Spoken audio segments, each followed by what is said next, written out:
What's up, everybody? Happy Thursday. Welcome to another edition of the Pack a Day podcast here on YouTube. I'm your host, Andy Herman.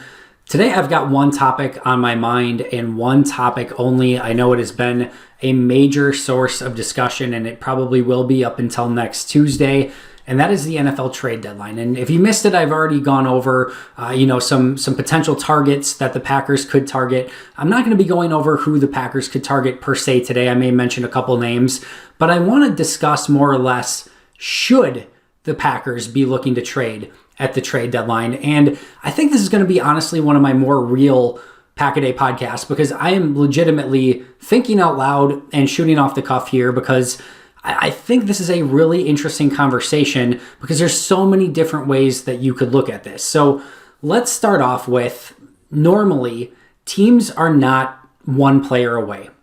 And I know that there's this idea that you go out and you get X player and all of a sudden you're better and you now have the opportunity to go out and win a Super Bowl.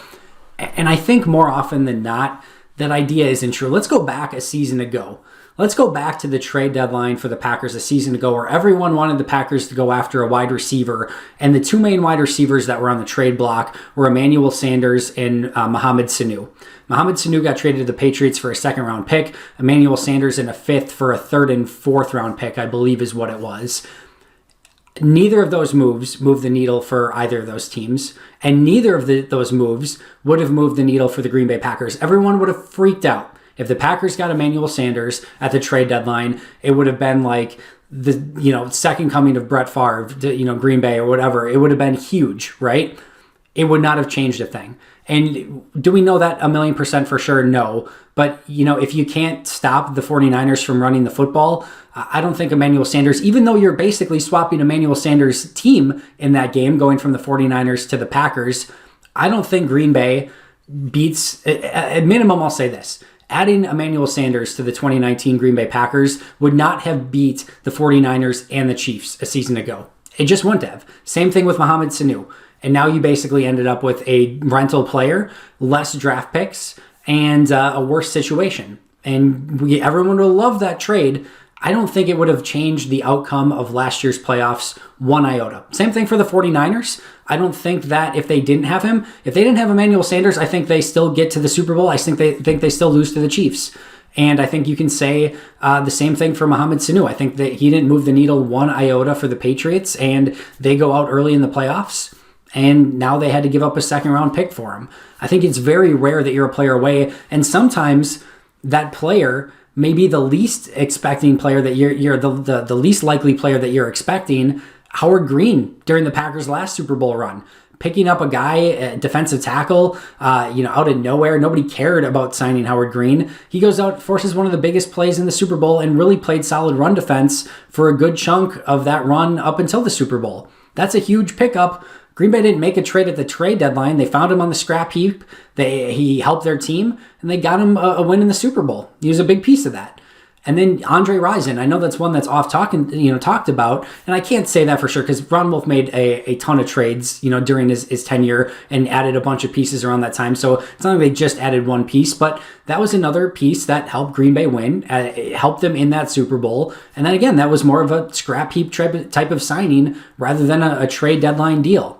More often than not, the teams that are, making these deals at the deadline are all in teams that are trying to get one more player to get ahead, and it usually does not pan out. So I think it's worth noting that. And as I've already mentioned, Green Bay is in very dire straits next season from a salary cap standpoint when you put into context that you want to be able to sign probably as many of the Aaron Jones, Kevin King, David Bakhtiari, Corey Linsley, Jamal Williams group as you possibly can. And even with trying to do that and just sort of navigate the draft picks that you need to sign and, getting your restricted free agents back, guys like Alan Lazard and Robert Tonyan, maybe Tim Boyle, there's a lot that you have to manage just to kind of make get the majority of those guys back. That could mean, and up to including cutting Adrian Amos, cutting guys like Preston Smith. Like, it could be a massively different roster just to try to get some of those guys back under, some sort of, salary cap stability, because a lot of what happened with the COVID and the cap going down and things like that. So next year is fairly dire. And let me tell you this straight out. If there's anyone that tells you that the salary cap is a myth, they are wrong. They are dead wrong. Can you manipulate things? Yes, but it is going to cost you in the future. The toll will come for the Kansas City Chiefs and the New Orleans Saints specifically, and some of these other teams who have bought heavy. They will pay for it down the road. Their time is coming, especially the Saints. And to some extent, the Chiefs were smart in doing this. They wrapped up their core players, and they basically opened up another window after just winning a Super Bowl to try to win probably one more this year. And then they're still going to have their core, and they'll have to kind of do a little bit of rebuilding with some younger players. But I think it was smart to do what they did. The Saints, to some extent, same thing. They're trying to go all in with Sean Payton and Drew Brees in this core right now. They've legitimately gone all in. And I think it made sense to do so. When Brees leaves, they don't have the next up-and-coming quarterback. Sorry, it's not Taysom Hill. But I can see why they did that as well. But those teams are going to have to pay for it down the road. And the Green Bay Packers, right or wrong, have managed this team as a long-term investment, not a short-term entity. They're not going to go all in and sacrifice future seasons because they want to try to win right now when they know that tomorrow something could happen to Aaron Rodgers. He could be out for the rest of the season, and your Super Bowl chances are gone anyway. And their idea more often than not is get in the playoffs, get hot, and go and try and win a Super Bowl. And if you do that enough times, you'll win a couple Super Bowls along the way. They had one in 96. I don't think with that philosophy. I think they did go and try to acquire as much talent as possible. They won one in 2010 with that philosophy. Gather players, next man up mentality, draft and develop. We're going to get to the playoffs enough. Eventually one of those teams will get hot and win a Super Bowl. However, I lean in this specific season, even with knowing what's coming around the corner, that this is the season to make this investment. And the reason that I say that is because there is already a little bit, maybe more than in a long time, of an all-in sort of feel with this sort of Green Bay Packers team. And it's not specifically centered around Aaron Rodgers. It is centered around the fact that over the next couple years, bottom line, it's going to be tough for this team to be better from a roster standpoint than it is right now. We already talked about those free agents that are upcoming. They're going to be able to keep maybe 2 of those guys, maybe 3 they can squeeze out, but 2 of those guys are gone. And if they do keep 2 or 3 of those guys, that means that guys like Adrian Amos, Preston Smith, Billy Turner, Rick Wagner, Christian Kirksey, and a lot of other guys along that line were released in order to keep some of those players. This roster next year will not be as good as the roster is today, period. And because of that, I kind of feel like now is a little bit of that time to go all in. You still have Aaron Rodgers. He's playing at a very high level. You have an offense that is clicking with Matt LaFleur. You have a defense that has the pieces that hasn't gelled yet, but you have to feel somewhat confident that at some point they're going to figure out how to rush the passer again like they did a season ago. And if those things sort of come together, I think it's legitimate that you might be a piece or 2 away. Even if you don't get those guys, you could have a puncher's chance at a Super Bowl with Aaron Rodgers and this team playing the way they are. But you might be a player or 2 away for maybe being the team to beat in this upcoming Super Bowl. And here's the overall issue that I have sometimes with the long-term, overarching, we're going to constantly be good approach to team building. The issue with that is that every single year, there will be a couple teams, if not 3 or 4 teams, that are going all in. You're not just trying to put together the best team. You can't look at it and say, I'm going to put the best team together that I can for a 20-year period, because if you do that and never really go all in and never really take that it's our time to win the championship approach, there will always be 2 or 3 teams in any given season that are doing that. Tampa Bay is doing it right now. There's no question about it. Tampa Bay right now is in an all-in approach. They signed Tom Brady. They trade for Gronk. They signed Antonio Brown. They spent a first-round pick on a starting tackle, and he's paid off huge. They are going all in Tampa. We already talked about the Saints going all in. The Seahawks just traded for Carlos Dunlap. They just signed Snacks Harrison, who eventually will make his way up to the active roster. They are in some way, shape, or form in a little bit of an all-in mode. They are trying to acquire assets to go out and win a Super Bowl. This is not going to be an easy playoff run for this Packers team. This is going to be very daunting. And adding 1 or 2 pieces, maybe like a Will Fuller or a Shelby Harris or a Michael Gallup, even though they might cost an exponential amount and it's going to be a seller's market instead of a buyer's market, that legitimately could be the difference between 1 Super Bowl ring and 2 Super Bowl rings for Aaron Rodgers. It legitimately could.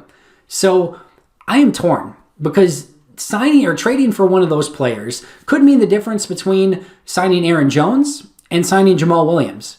You trade for a player, you may not have the money for Jones, you may have to settle, if you will, for Jamal Williams. It's no disrespect to Jamal Williams, but he is a tier below Aaron Jones. That could mean you can't sign Kevin King.